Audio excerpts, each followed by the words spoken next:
Under the merciless sun of Arizona's Sand Valley in the summer of 1888, Elias Stone Blackwell rode with a slow, steady rhythm, dust lifting with every step of his gray Mustang. The cracked earth of this lonesome stretch near the Mexican border swallowed tracks as fast as they formed, leaving only whispers of his passage. The silence out here was sacred, broken only by the faint creak of leather, the whine of wind through mesquite, and the distant cry of a red-tailed hawk circling above. Elias liked it this way, alone, quiet, predictable.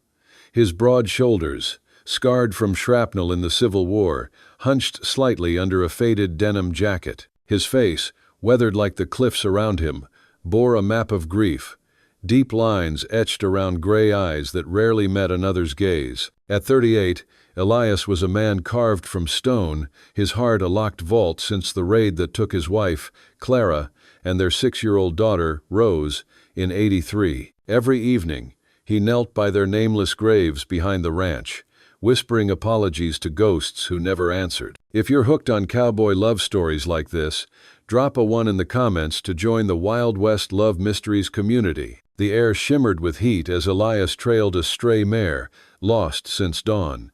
His hands, calloused from years of rope and rifle, gripped the reins loosely. The Sand Valley, a 20-mile stretch of sagebrush and sandstone, was his refuge, a place where memories could fade into the dust. But then he heard it so faint, it might have been the wind, a sound like a breath that had forgotten how to breathe. He froze in his saddle, head tilting, heart slowing. It came again, a whimper, weak and sharp, like a thread about to snap. His pulse quickened, a rare crack in his stoic shell. Dismounting swiftly, he tied the reins to a gnarled juniper, his Winchester slung over his back. His boots crunched on gravel as he moved through scraggly brush and boulders, the air thick with the scent of baked earth and creosote. He reached a clearing at the edge of a sheer cliff, where an ancient cottonwood stood like a weary sentinel. There, bound to a massive sandstone slab, was a young woman, her body trussed in a cruel inversion head tilted downward, feet lashed to the tree's roots above. Her arms, stretched taut by coarse hemp ropes, bore raw burns where the fibers bit into her wrists. Her sun-dark skin, dusted with sand, glistened with sweat.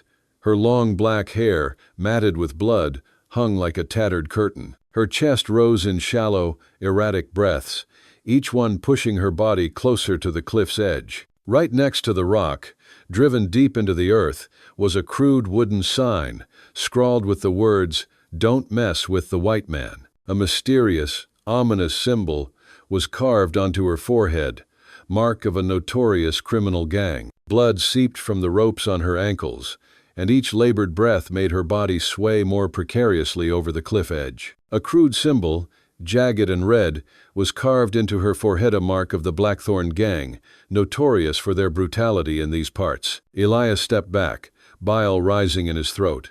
The air thickened, a warning, a message, a curse. His hand went to the Bowie knife on his belt.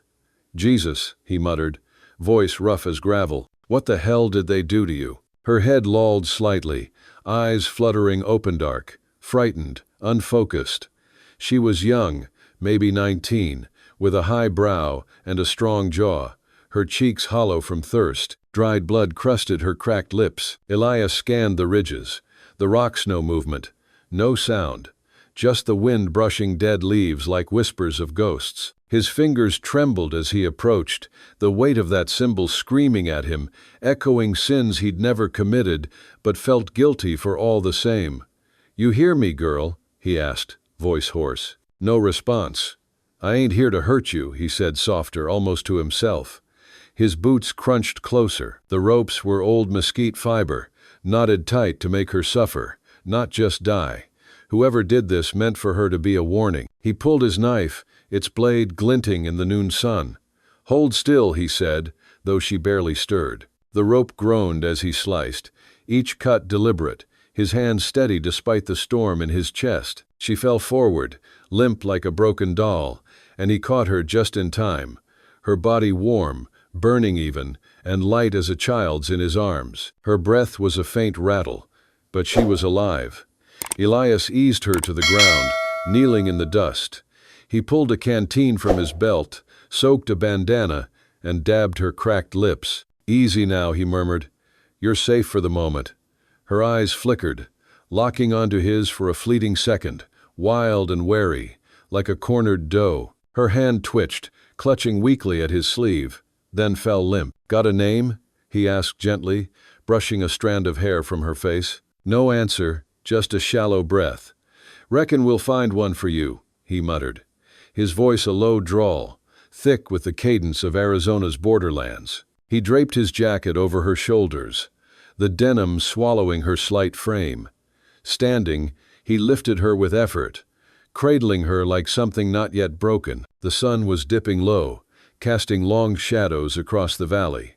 His ranch, a modest spread of adobe and timber 3 miles west, waited under the creak of a lone windmill. He carried her to his horse, her head pressed to his chest, her breaths like dry leaves skittering across stone. And with that, Elias Stone Blackwell stepped back into the wilderness, carrying a girl marked for death and a secret heavy enough to hang a man. The ride back was slow, the Mustang's hooves kicking up red dust that clung to Elias's boots.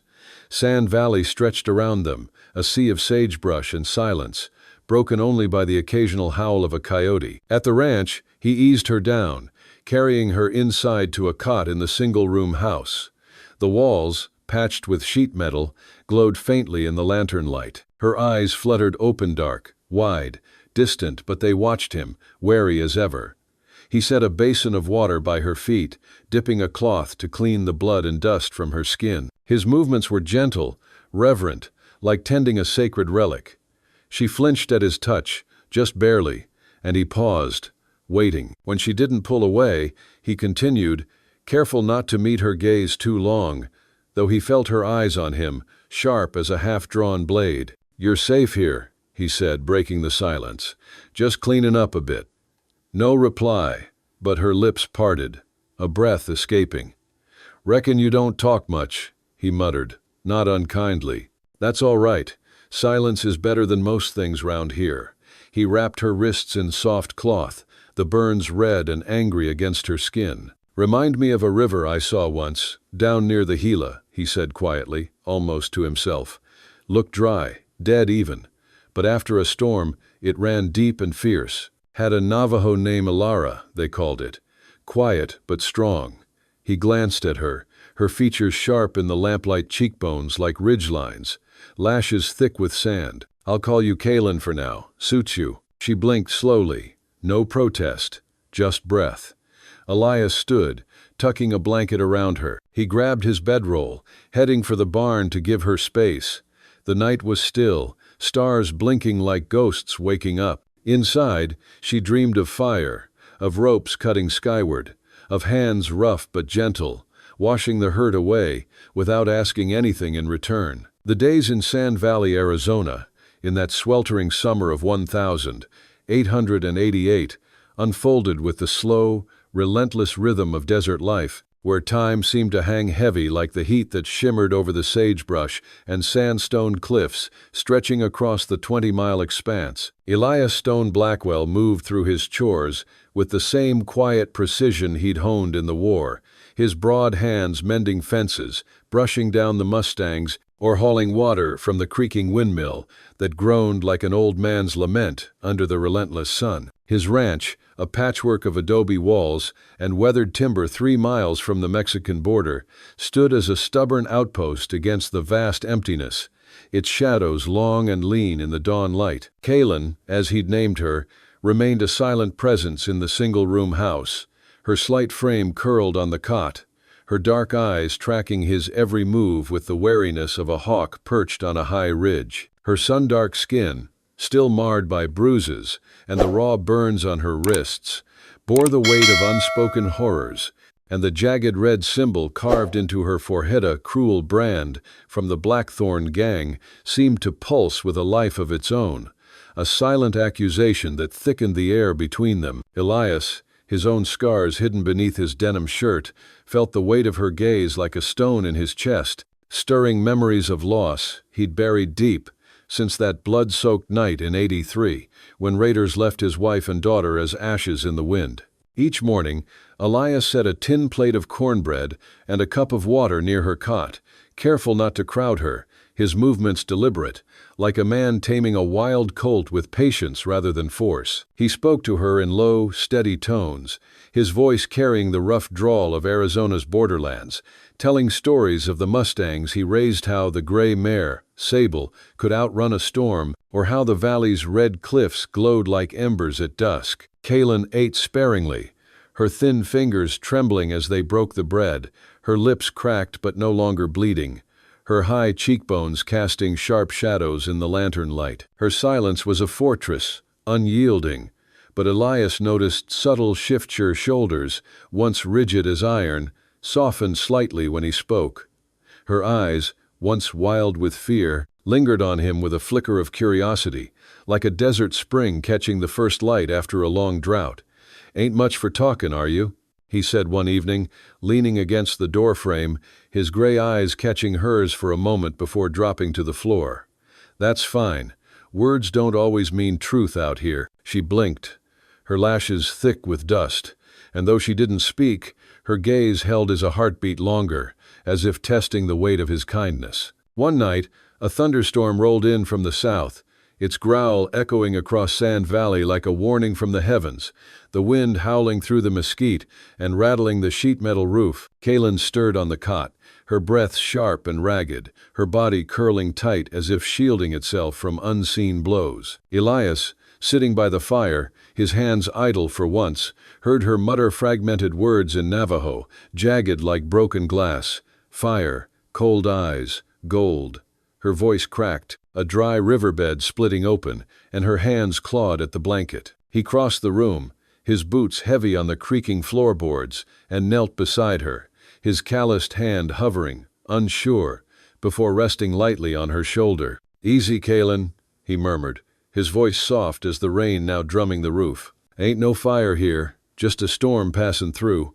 Her eyes snapped open, dark and wide, unfocused, like a deer caught in a hunter's sights. She gasped, her chest heaving, and for a moment she spoke in a rush, her words tumbling like stones down a cliff. "They burned it, my mother. My brother. Man with eyes like steel. Gold in the earth." Her voice broke, and she curled tighter, her body trembling like a leaf in the gale. Elias sat back, his jaw tight, his own ghosts, Staringa night 5 years past when flames swallowed his home. Clara's screams fading into silence, Rose's tiny hand cold in his. He swallowed hard, the ache in his chest sharp as a blade. "I know that kind of hurt," he said, his voice low, barely audible over the storm. "Lost my family to raiders. Came back too late. Couldn't do nothing but bury 'em." He paused, his fingers tracing the edge of the cot. "Whatever you saw, Kaylin, it ain't your fault. Men like that, they burn what they can't take."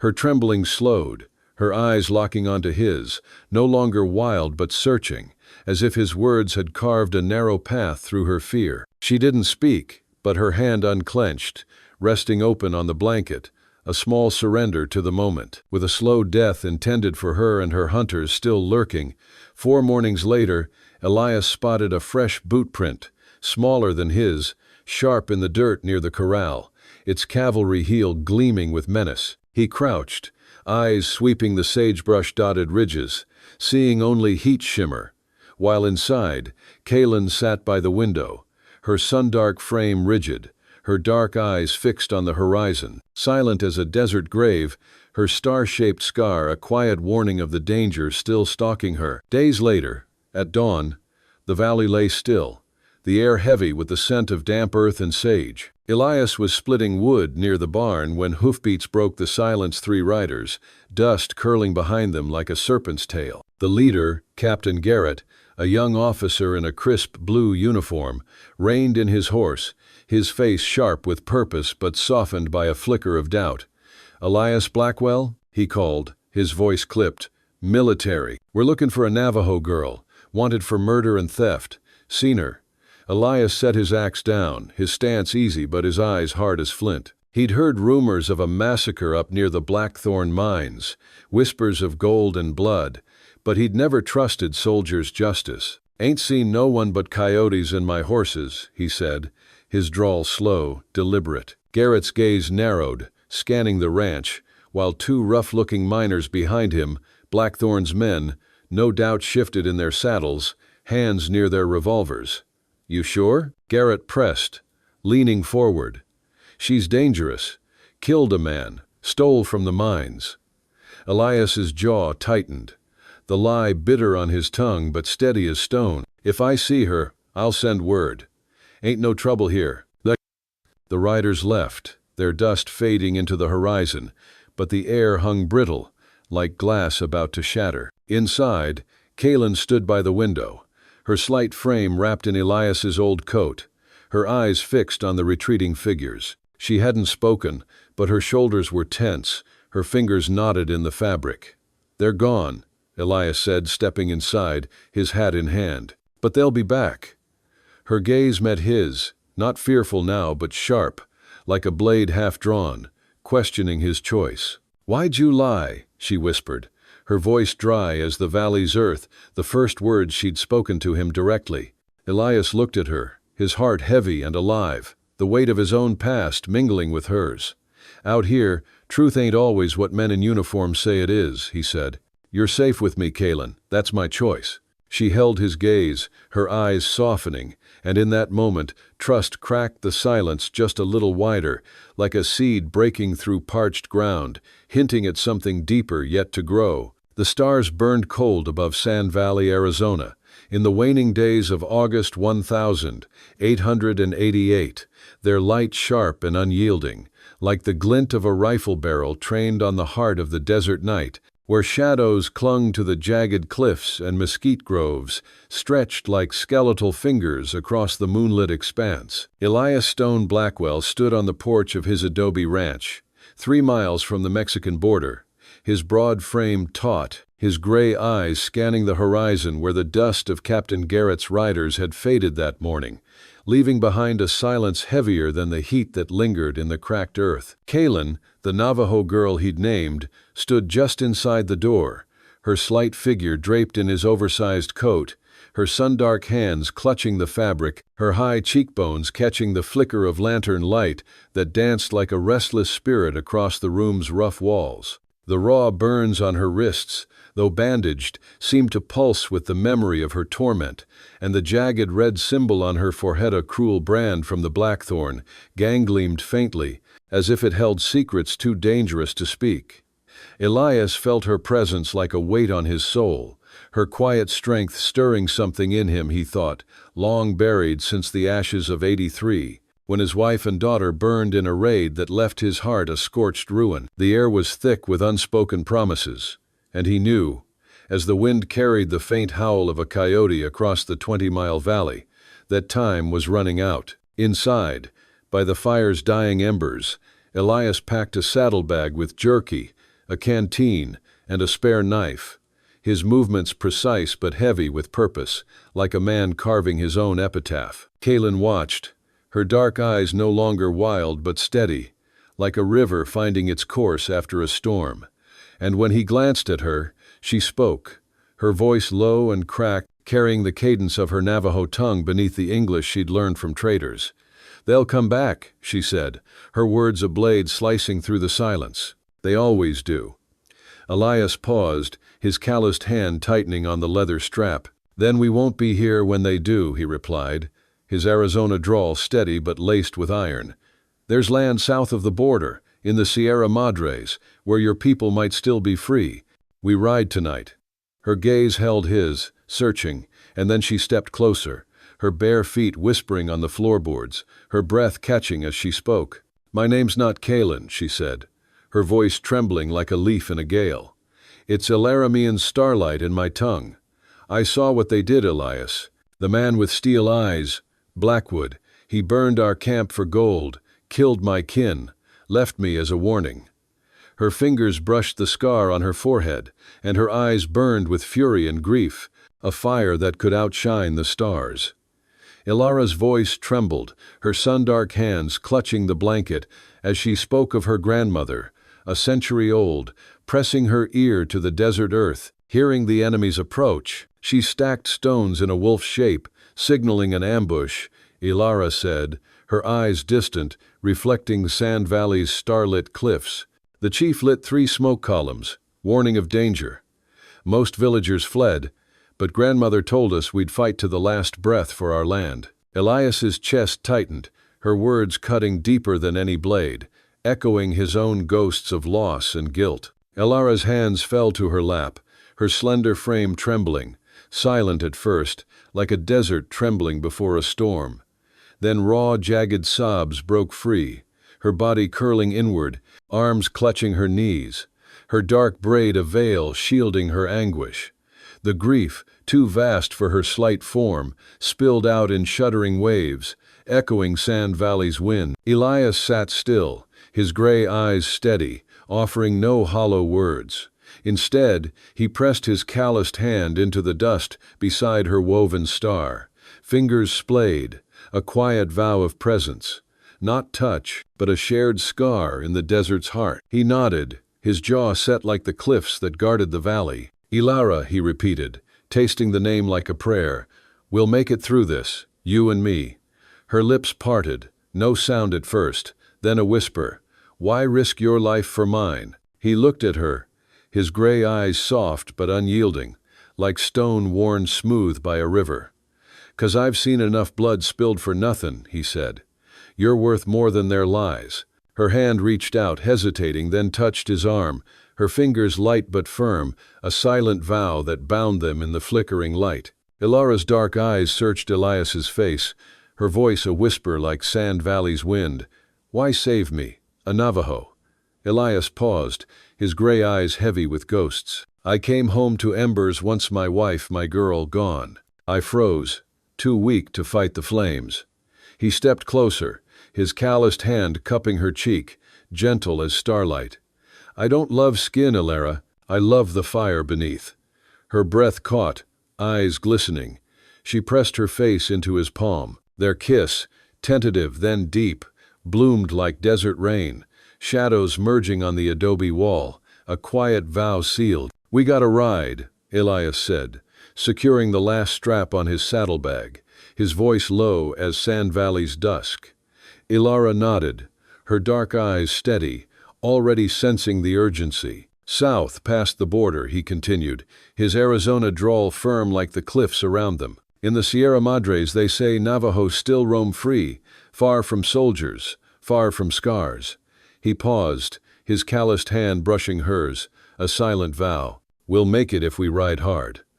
Elara drew near, her sun-dark cheeks faintly flushed under the Sand Valley starlight, her slender fingers clasping Elias's calloused hand with quiet strength. His gray eyes, heavy with scars, met hers, his voice a low desert murmur. You'll ride with me? Her forehead pressed against his chest, her breath warm through his worn denim, a lifeline in the vast night. I want to live, she said, her Navajo cadence slow, deliberate, as your wife.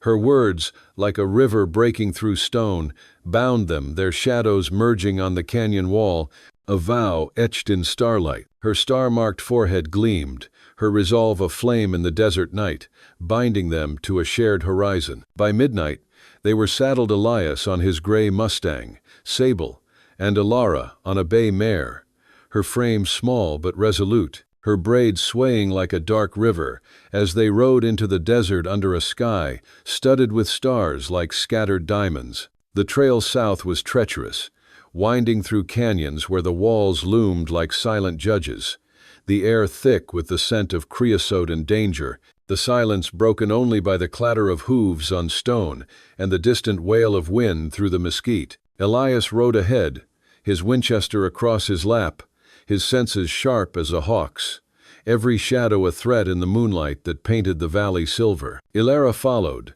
her posture tense but steady, her hands gripping the reins with a strength that belied her fragile frame, her eyes scanning the ridges as if she could see the ghosts of her past lurking there. Dawn was still hours away when the first shot cracked through the night, a sharp echo that splintered the silence like glass, and Elias lurched in his saddle, a bullet grazing his shoulder, blood blooming dark against his shirt. Elara, ride, he shouted, his voice raw, but she wheeled her horse around, her face fierce, her eyes blazing like a storm-lit sky.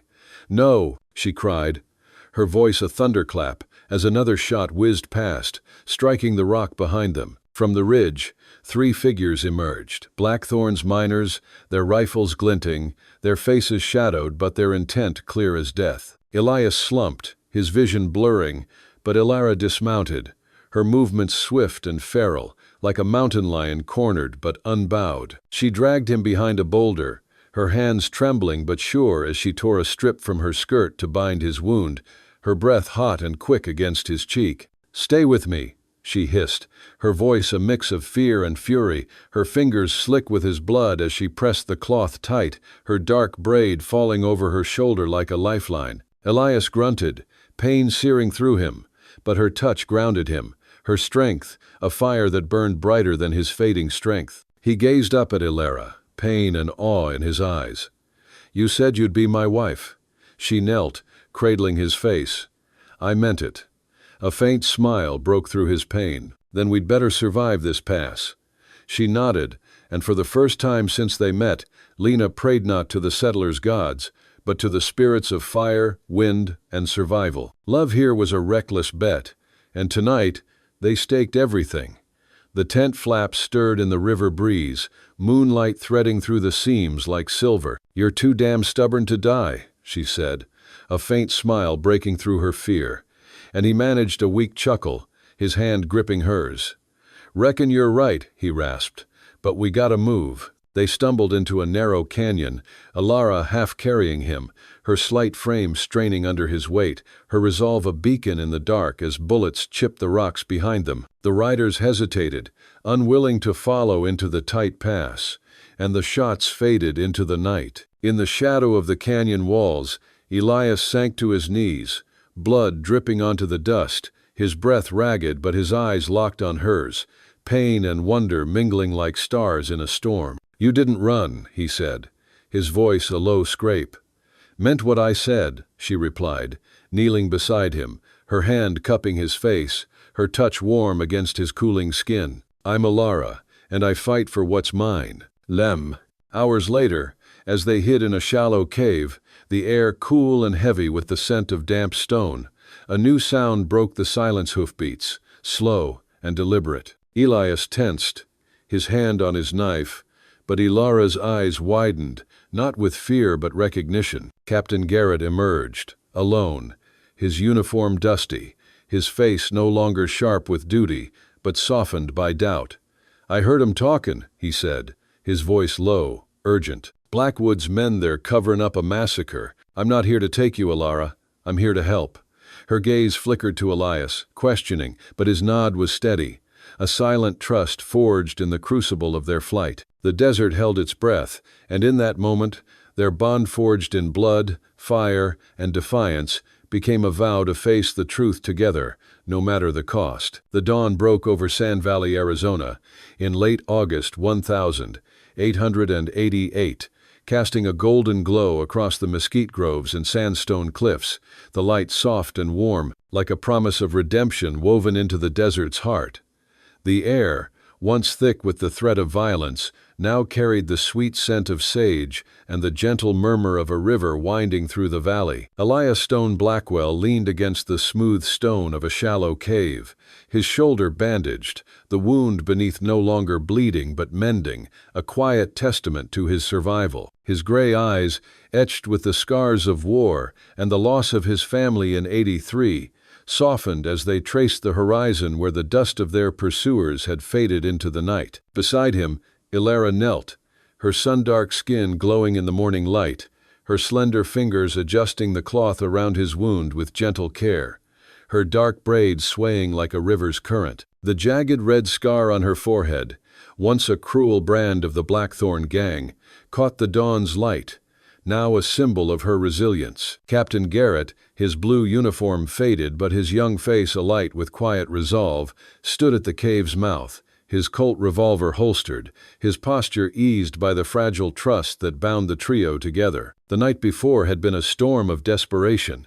Bullets had torn through the darkness as Elias, Elira, and Garrett fled south toward the Sierra Madres, the Blackthorn gang's hooves thundering behind them. Elias's shoulder had bled through his denim shirt, each breath a struggle against pain. But his focus remained on Elara, her quiet strength a beacon that kept him moving. Elara, riding her bay mare, moved with a grace that belied her exhaustion, her eyes scanning the ridges for danger, her resolve a flame no wind could extinguish. Garrett, once a loyal soldier to Thongdok Blackwood, had turned renegade, carrying ledgers that proved Blackwood's massacre of Navajo families and theft of their gold. They'd found refuge in the cave, a narrow pass between cliffs shielding them as the riders faltered, unwilling to risk the treacherous rocks. In the stillness, Elias had looked at Elara, his heart stirred by her fire, her spirit like the mustangs he'd tamed, wild, unyielding, but capable of trust. "You ready for this?" he'd asked, his Arizona drawl soft as the desert breeze. "I've run long enough," she'd replied, her voice carrying the cadence of Navajo prayers. "Blackwood took my family. I'll take his lies." Garrett stepped closer, pulling the crumpled ledgers from his coat. "Your word in court, Elara. With this it'll end him." The journey to Dust Hollow was a quiet ride under a sun that warmed rather than judged. Elias rode Sable, his gray Mustang, his wounded shoulder stiff, but his grip steady, his face softened by the woman beside him. Elara, her braid bouncing against her back, rode with a calm resolve, her eyes no longer searching for danger, but drinking in the valley's beauty sagebrush and sandstone cliffs, standing as silent witnesses to their survival. Garrett led the way, his uniform, a faded symbol of authority, now turned to justice, his jaw set with purpose. In Dust Hollow, the courthouse stood like a weathered altar, its wooden steps creaking under the boots of townsfolk gathered for the trial, their whispers soft, curious rather than bloodthirsty. Blackwood, tall and imposing in a tailored suit, his steel-gray eyes cold, stood at the defendant's table, his voice smooth but venomous as he denied the charges, his lies polished as the stolen gold. Elara stepped into the courtroom, her frame small but unbowed, the scar on her forehead a stark accusation that hushed the crowd. Elias stood behind her, his presence a shield, his gray eyes burning with quiet fury, his calloused hand brushing hers in a touch that spoke of trust deeper than the valley's canyons. "Tell him, Elara," he murmured, his voice a low rumble, like thunder softened by distance. She faced Blackwood, her voice steady, each word a stone hurled at his empire of lies. "He burned our camp, killed my mother, my brother. For gold he tore from our land. I saw it, and he marked me to die." The crowd stirred. Blackwood's face twitched, but Elara stood firm, her strength a river breaking through stone. Garrett presented the ledgers, his voice clear, cutting through the murmurs, and the judge, his face like weathered leather, leaned forward, his gavel poised like fate. The trial was a storm, Blackwood's men shouting threats, but Elara's testimony, backed by Garrett's evidence, was a blade that cut through the chaos. When the gavel fell, Blackwood was led away in chains, his empire crumbling like sand in the wind. Outside, the sun dipped low, casting Dust Hollow in a crimson glow. Elara stumbled, her body trembling with the weight of victory, her eyes wet but unyielding. Elias caught her, his arms steady, his touch gentle as he traced the scar on her forehead. "This ain't shame," he said, his voice soft but firm. "It's proof you survived." Later at their ranch, he etched a small tattoo over the Scara star, delicate and fierce, a symbol of her Navajo spirit. Her fingers brushed his as he worked, their eyes meeting, a quiet understanding that their scars had forged them into one. Months passed on the southern edge of the territory, where the border blurred into mesquite groves and dry winds carried scents of sage. A small lodge stood near the river's bend, made of pine and hide, strong but humble, surrounded by whispering reeds and wildflowers. Inside, Elias lay propped on folded blankets, his breath slow but strong, the fever from his wound long past. Elara sat beside him, a basin of cool water at her side, gently wiping his brow. Crickets sang low outside, and the water whispered over stone. He watched her through half-lidded eyes, the corners of his mouth lifting. You always this bossy with your patients? He murmured. She raised an eyebrow, smiling. Only the ones too stubborn to die. He chuckled, then winced as the laughter tugged at his stitches.